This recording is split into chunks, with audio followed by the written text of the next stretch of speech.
Peace, love, liberty, radio. And the walls come crashing down as the war at home reaches your town. You have no choice, it's safe and clean. We all submit to the war machine. It's Pi Day. It is Pi Day 314 and rounded up to 1/6. You know, pi, as in the number, the irrational number, although I really don't know why they say it's an irrational number, because it seems rather rational to me, to where you have the number 22, which is a whole number. You divide that by 7, or vice versa. 22 divided by 7. That's pi, 3.14159 something, and it keeps going on and on and on and on and on, like I do a lot of times on this show. But today is the Pi Day episode of Peace, Love, Liberty Radio, episode number 296, which means that if everything goes according to plan, next Wednesday, the Ask Me Anything episode next Wednesday will be episode number 300, which will be the launch of Peace, Love, Liberty Radio version 4.0. And I'm also looking into possibly updating the website to go along with the launch of version 4.0, even though there are more shows that I do that I link to from the website, fppradio.com, than just Peace, Love, Liberty Radio. But again, the website, it's needed some work for a while, and so I might just go ahead and try getting around to doing that, although, you know, it is rather difficult throwing in extra projects in addition to everything that I'm already doing. And one of the things that I'm doing, of course, is running for president. I have been attending state conventions for the Libertarian Party for the last several weeks consistently. It seems like every weekend since the last weekend of February, I've been going somewhere, and I will be going somewhere almost every weekend through Memorial Day. There are a couple weekends where there's not any travel happening. One of those is going to be Easter weekend, which is coming up in about a week and a half. This weekend, I will be down in Philadelphia. Philly is driving distance from here. It's going to be a rather long drive, about 6-7 hours, I believe, but driving distance nonetheless, and it's cheaper to rent a car and drive than it is to buy an airline ticket and then spend almost 2 hours going to the airport, and then wasting how much time going through security, and then sitting on a plane, and then flying on the plane, and then getting off, and, you know, waiting on a ride at the airport to get you where you need to go. So it's going to be cheaper and easier to drive to Philadelphia. So I will be in Philly this weekend for the Libertarian Party of Pennsylvania convention. There is going to be another presidential debate, as there has been at the Alabama-Mississippi Joint Convention, the Georgia Convention that I did not go to, the Virginia Convention that I was at. And the reason I wasn't at Georgia is because, well, those two conventions were happening at the same time. And I think there was another convention happening the same time as that. This past weekend, I was in Colorado at the LP Colorado Convention. I was there. Arrived on Friday. They had a speakeasy gathering, and it was fun. They allowed me and Steve Kerbel, who were the two candidates that showed up for the speakeasy event, they allowed us a couple minutes to speak to everybody in attendance. And then the following night, Saturday, they had a debate, and it was not necessarily a debate per se. It was an interesting sort of thing where they had 9 candidates show up, and they gave us all 90 seconds to make an opening statement, and then they asked us each 4 questions, but nobody had the same questions. And they went, you know, each candidate had a question and then went to the next candidate, And it cycled through that, until everybody had answered 4 questions. They did a straw poll, and then they took the top 5 candidates to the second round of the debate. And, well, I did not make it past the straw poll, did not make it into the second round of the debate. And, I must say that I'm disappointed, especially considering at least 2 of the candidates that did make it into the second round of the debate. One of them advocating something called birth loop economics that just seems like socialism, and I really don't understand how that guy wound up getting into the second round of the debate. But the results are what the results are.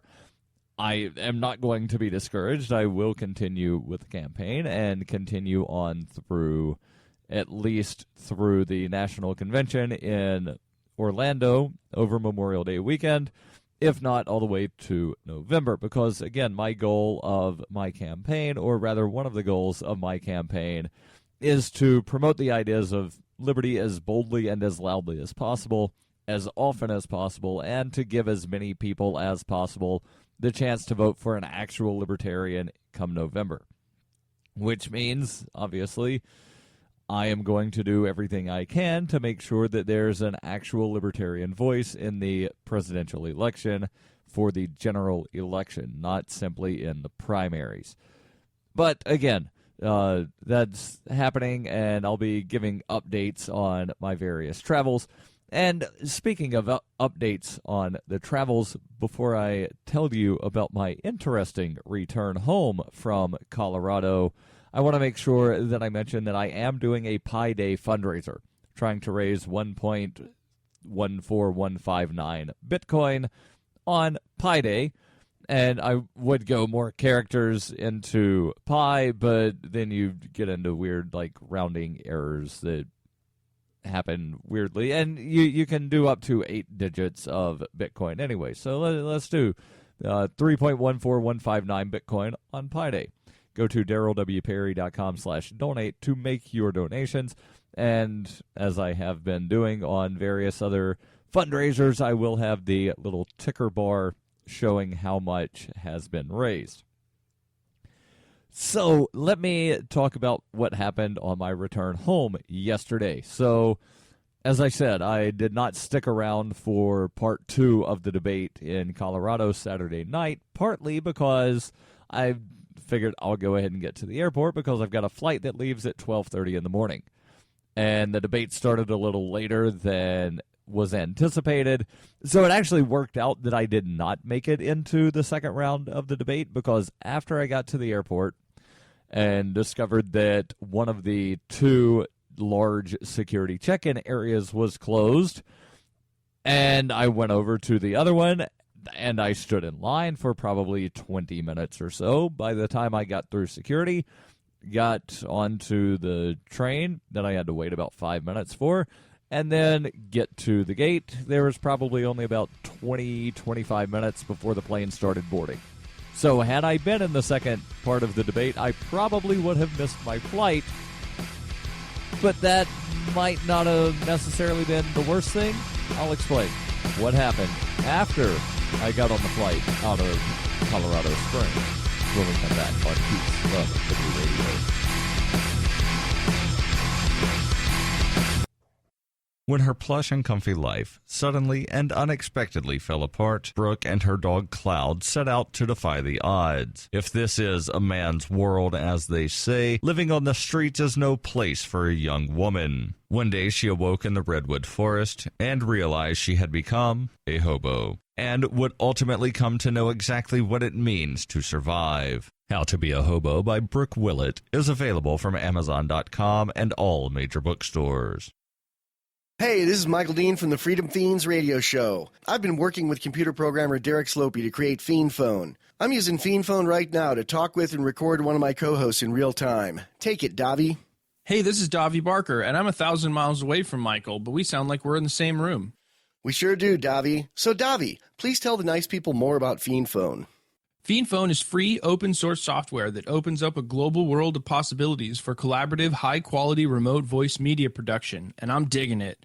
People can try the Windows beta version of PhonePhone right now at PhonePhone.com. But we're also raising money to vastly improve PhonePhone and vastly improve independent talk media worldwide. So go to PhonePhone.com to help out. Who will build the audio roads? We will, with your help. That's PhonePhone.com. FEENPHONE.com. Foxtrot, Echo, November, Phone.com. PhonePhone. I never knew remote audio could be this good. You're listening to Peace, Love, Liberty Radio with Darryl W. Perry. So I get to the airport, go through the incredibly long line of security, hashtag Blue Gloves of Freedom. I then go wait on a train. Well, I'm not on the train, like I'm waiting for the train to arrive so that I can then get on the train. So I'm waiting for a train. Get on the train, take it to Concourse A where I need to go. I get off and go find my gate. And I get to the gate. There's probably about 30 minutes before the plane starts boarding. All right, cool. I then get on the plane, decide to take a nap because it's, well, almost 1 o'clock in the morning. And I had been up since about 7 o'clock or earlier that morning. So, kind of tired. Get on the plane, fall asleep, land in Philadelphia, get off the plane. All right, got about an hour for a connection. Or actually, not quite an hour. I think I only had probably like 45 minutes. But whatever, I get off the plane and get over to the gate. And then they say delayed. Delayed by about an hour and 15 minutes. All right, that's fine. I've got time. I'll just wait. And so then they push it back, delay another 2 hours. All right, well, screw it. I'll go get some breakfast. So I get some breakfast at one of the restaurants inside the airport, sitting down, eating scrambled eggs and bacon and sausage, and it was oh so yummy. But I'm sitting down eating that, and I just, let me look at my phone and see if I've got any emails or text or anything. And I see an email from American Airlines, and they notify me that the flight that I was supposed to be on was canceled, and that my new departure time was 6 p.m., not to Boston, but to LaGuardia. And then I would have a connecting flight from LaGuardia to Boston. And I'm all right, let me finish eating, and then I'll go stand in line and see if I can figure out an earlier flight. And so I finish eating, and then I go stand in line, and I'm thinking, wait a second, why am I standing in line? The email they sent me has a telephone number in it. So I call, and they've got me scheduled for like an 11:15 flight that would have gotten me in Boston about 1 o'clock. And so I'm, all right, that's fine. So I notify the person that I had scheduled to give me a ride from the airport. Hey, I'm probably going to land about this time in Boston. And there was not a response initially, for a few minutes. And that's fine. That happens when you're sending electronic communications. And so then I'm sitting there waiting, and they make an announcement. Anybody that was scheduled for Boston that wants to go to Manchester, please come up to the gate over at 21. And so I walk over, and I said, yes, I would like to go to Manchester. And the lady at the counter says, but you're already assigned a seat on the Boston flight. And I said, yes, I understand that, but it would be beneficial to me if you could fly me to Manchester instead. And then there were two very attractive females that were both saying, can I have that seat? And, so hopefully one of them wound up getting the seat going to Boston on the earlier flight instead of having to wait really, really late into the day. But long story short, I wound up getting on a flight to Manchester, arrived about 1 o'clock in Manchester yesterday after having originally supposed to landed in Boston at 9 a.m. And so on the flight to Manchester, because I was, again, incredibly tired because the only sleep I had was that, 3-hour flight from Colorado Springs to Philly, that daylight shifting time happened while I was in the air. So, didn't affect me at all because time zones and airline flight and jet lag. So I fall asleep on the flight from Philly to Manchester, and then at some point, I don't even recall the plane landing or hearing any of the announcements about the plane going to land. But I do recall kind of waking up and seeing people walking down the aisle, and so I, all sort of, I can't even think of the word to use to describe. Sluggishly is a word that would kind of describe it. Groggily, I believe, is the correct term. So I groggily gathered my stuff, with the exception of my bottle of water that I left in seat 9A, and apologies to whoever had to pull out the trash. And I'm apologizing because I used to work for an airline, and one of the things that I had to do was between flights, pull trash out of the seat backs, and it was very annoying of why did somebody leave their water? And I didn't mean to leave my water. I had no clue what was going on, and I got up and I walked off the plane, and as I was getting off the plane, I remembered that I had my water, but there were people behind me, and so I didn't want to turn around because I really didn't know exactly what was going on. And for most of the day yesterday, because I woke up in like an odd part of the REM sleep cycle, I was totally disoriented and like vaguely, I knew that I was disoriented, so like that's a good thing that at least I was aware of my disorientation. But it was just an incredibly uncomfortable feeling all day yesterday, to where I was able to function, but not anywhere near where I should have been functioning, because there was work that I should have gotten done and needed to get done, but my brain was not functioning properly enough to actually get anything done. And I did not like being in that state, and I'm glad that I got a lot of sleep last night. Actually, not a lot. I probably only actually got about 8.5 hours of sleep. But I did go to bed incredibly early, like 9:30. And I woke up at 6 o'clock this morning, even though it took me a while to get out of bed, because I just sort of laid there and relaxed for a little bit, because I totally needed that after catching flights on planes for 2 of the previous 3 nights. So there was that, and I'm not trying to complain about anything that was happening. I'm just relaying an experience and telling you what had happened, and apologizing for not getting a newscast out yesterday because of the delays in travel. And it's something that I pride myself on, being able to consistently make media even while traveling. And I failed to get that newscast out yesterday, and I feel bad about that. So if you were expecting a newscast yesterday for Sunday, March 13th, and you did not get your daily FPP news, I sincerely apologize.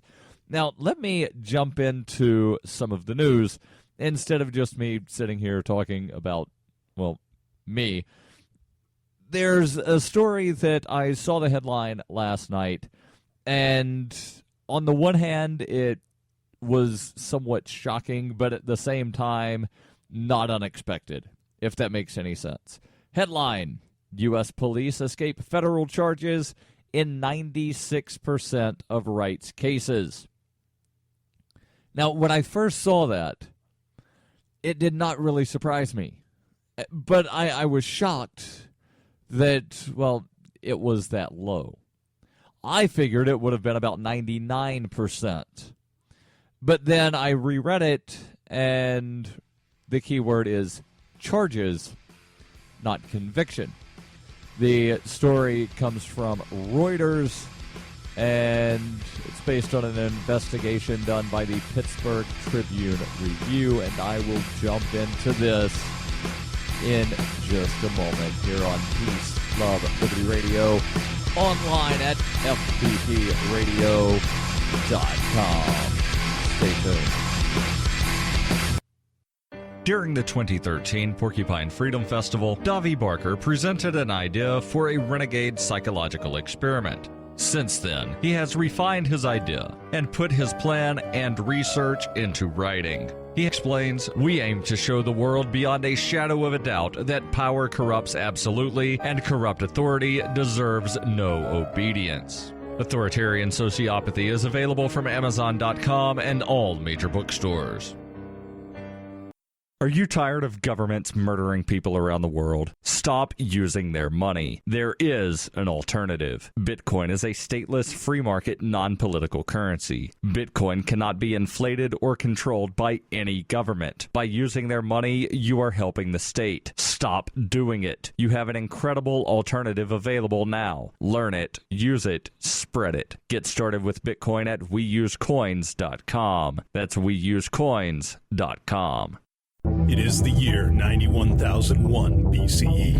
Witness humanity's origins in Hyperchronius, a classic role-playing game for Windows PCs, with a story like no other game before. A liberty-oriented experience that is not to be missed. Go to zog.ninja to get your copy of Hyperchronius today. Use the code FPP to get $1 off. Hyperchronius, zog.ninja, code FPP.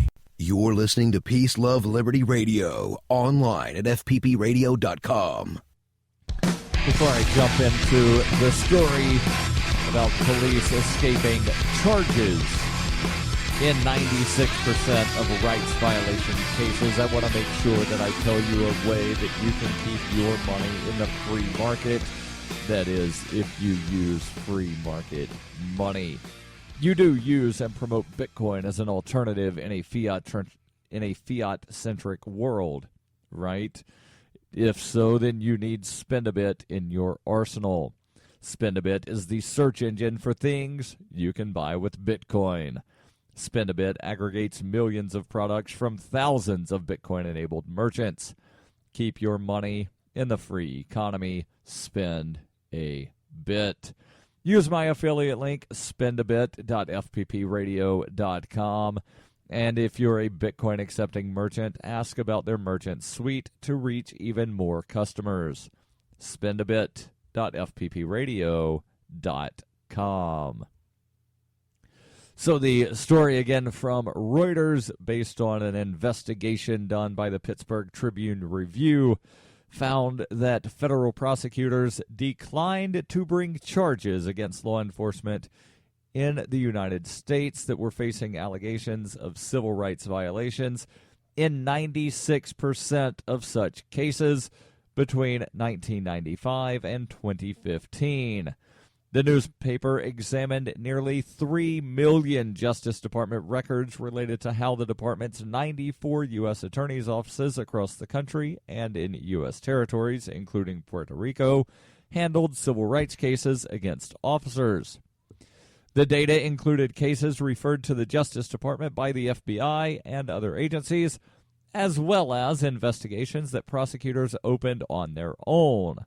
Overall, and here's the numbers that are a little shocking and surprising. Overall, prosecutors turned down 12,703 potential civil rights violations out of 13,233 total complaints. By contrast, and again, that's 96% of cases where they either dropped charges or failed to get the grand jury to actually pursue charges. By contrast, prosecutors rejected only 23% of referrals in all other types of criminal cases. So, everything not involving a police officer as the defendant, or at least everything where the police officer is not the defendant in a rights violation case, only 23% of the time, there are no charges. When it's a police officer facing rights violation charges, 96% of the time, there are no charges that are actually brought. The findings could bolster arguments by activists who claim police officers are rarely held criminally responsible for their misconduct. And I don't know what happened, but I somehow went to the very end of the page. The article here continues. The report comes just days after the U.S. Attorney in Manhattan, Preet Bharara, who, by the way, was the attorney involved, or is the attorney involved in the Ross Ulbricht case. Congratulations, Preet. But just a couple of days ago, Preet Bharara announced that he would not be pressing charges against a police officer who killed an unarmed teenager in his own apartment in 2012. That being in the apartment of the teenager, not the apartment of the police officer. Preet Bharara, the guy that spent a lot of time and money and energy throwing Ross Ulbricht in jail for running a website, is not bringing charges against a police officer that shot a teenager in the teenager's apartment in 2012. The most common reasons, according to the article here, that prosecutors cited for declining to bring civil rights cases against officers were weak or insufficient evidence, lack of criminal intent, and orders from the Justice Department. So let's go over these one by one. Weak or insufficient evidence. Well, generally, you can have as much evidence as you want, but the court could always say, well, that's not good enough, throw it out. Lack of criminal intent means that the officer, yes, he may have done something incredibly horrible, and it may have actually been a rights violation, and we may agree that the evidence shows that what he did was a rights violation, but he didn't mean to do it, so therefore, no charges. And I really don't know how they would determine the intent of the officer, whereas with you or me, if we do something, most of the time, they don't have to show intent, they just have to show that we did the thing. They don't have to show that we knowingly or intentionally did the thing, or even that we knew that the thing was illegal. And then there's orders from the Justice Department, where sometimes the Department of Justice will just tell the attorney, that being the U.S. attorney, yeah, don't bring those charges. I know they were filed, but just don't bring them. The article continues by saying the standard for bringing federal civil rights cases is much more stringent than that of a typical police misconduct case brought at the state level. Federal prosecutors must prove that an officer acted willfully in depriving someone of his or her rights, rather than simply negligently or recklessly. And I've heard the legal definitions of all of those, and while they might seem like they're very close, and they are somewhat close, but there is some minutia there. And a lot of times I don't think that the members of the grand jury necessarily understand the minutia, and they'll get confused and overwhelmed. And I've covered the story before where a former prosecutor said it's easier to convict a ham sandwich than a police officer. And here we're not even talking about conviction. We're talking about simply continuing forth with the charges, saying, yes, there's enough evidence here to bring this charge. I will continue with the article. Jim Pascoe, the executive director of the National Fraternal Order of Police, told the newspaper in response to their findings, maybe they're not taking the cases because they're not good cases. A Justice Department spokeswoman, Dina Iverson, told the paper that the agency takes any allegation of law enforcement misconduct seriously and, quote, we will review those allegations when they are brought to our attention, end quote. The U.S. Attorney's Office in northern Mississippi, based in Oxford, brought 24 civil rights cases against officers, the most of any federal prosecutor's office. The cases resulted in 20 convictions. Prosecutors in western Tennessee, based in Memphis, filed 22 cases, the second highest number, winning 20 of them. And then there were 11 districts in the United States that saw no civil rights prosecutions brought against any officer out of 240 referrals. And again, there are 94 U.S. attorneys' offices across the country. So 11 of those 94 had absolutely zero cases filed against police officers, even though there were 240 referrals for, hey, you need to look into this. Hey, you need to look into this. And absolutely zero wound up ever being charged for something. That does not seem like justice to me. That seems like complete and total injustice. Don't forget, every Wednesday I answer your questions. AMA at FPPradio.com.